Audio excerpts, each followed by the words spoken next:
TABC termine l'année avec une forte présence au forum de l'Afrique Zimbank qui aura lieu donc au Caire du 10 au 17, auquel nous participons, on participe en force, comme on vient de le citer. C'est la plus grande foire intra-africaine. C'est une première expérience pour l'Afrique Zimbank pour essayer de rapprocher tous ces pays, tous les milieux d'affaires qui existent aujourd'hui, que ce soit sur la zone COMESA, la zone CEDEAO, et allant vers le sens large du terme zone de libre-échange africaine. Donc ça sera une participation intéressante, ça sera un événement très intéressant avec plusieurs personnalités et des personnalités clés et des décideurs du commerce et des échanges intra-africains. Tout de suite après, nous nous apprêtons à attaquer un premier pays anglophone, qui est le Ghana. Nous avons organisé une mission du 14 au 17 janvier donc pour le Ghana, un pays qui est en plein essor, avec des taux de croissance de presque 8,5%, 3 années de suite. Nous pensons que le Ghana s'apprête parfaitement pour les échanges avec la Tunisie.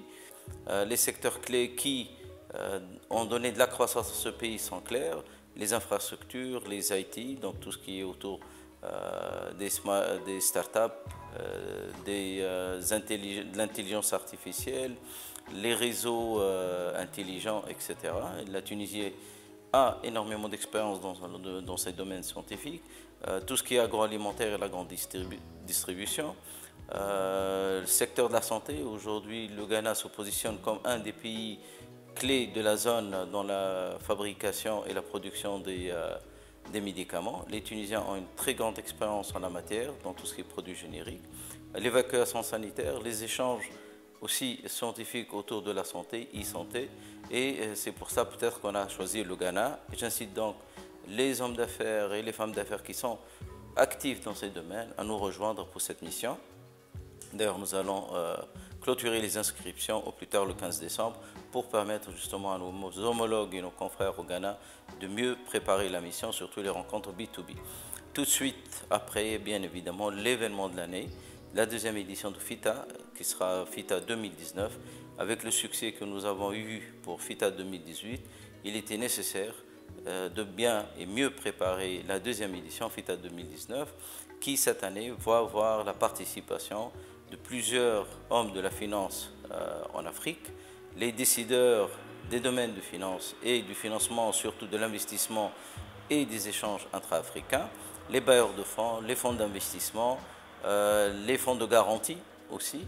Nous ciblons de plus en plus le financement et les moyens de financer les PME et PMI africaines qui ont beaucoup de mal à se financer justement sur ce beau continent.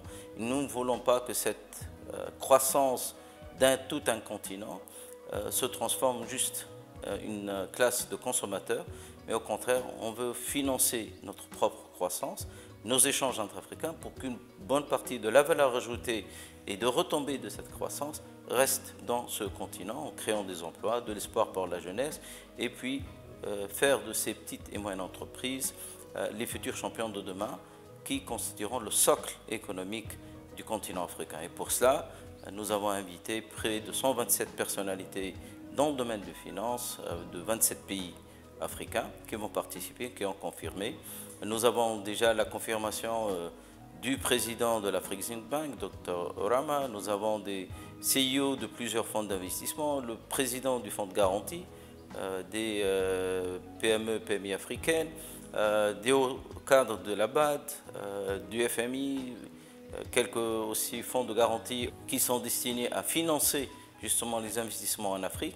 Mais comme je vous ai dit, le but essentiel, c'est non seulement d'offrir des moyens pour financer la croissance des petites et moyennes entreprises, mais surtout, trouver le moyen à ce qu'une partie de cette richesse, une partie de cette valeur ajoutée se transforme sur le terrain, dans nos pays africains, en termes de développement économique, une économie inclusive, de l'emploi, de l'espoir pour notre jeunesse.